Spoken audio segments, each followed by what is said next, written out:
Hi, my name is Kattya Heredia and I'm here to tell you guys how I got this dreamy curl with Color Wow.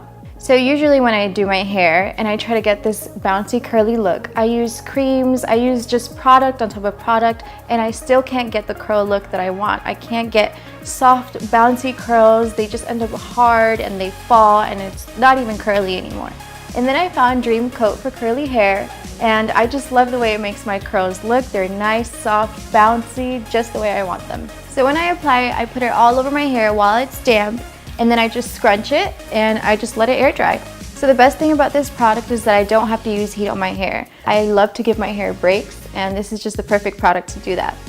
And this spray is so light, it just makes me feel so good in this Miami heat. And I'm so glad that I found this product because now I can throw away all those creams. This is the only product I need to use. So now you know my secret to my soft, bouncy curls. Don't forget to follow us. Until next time, bye.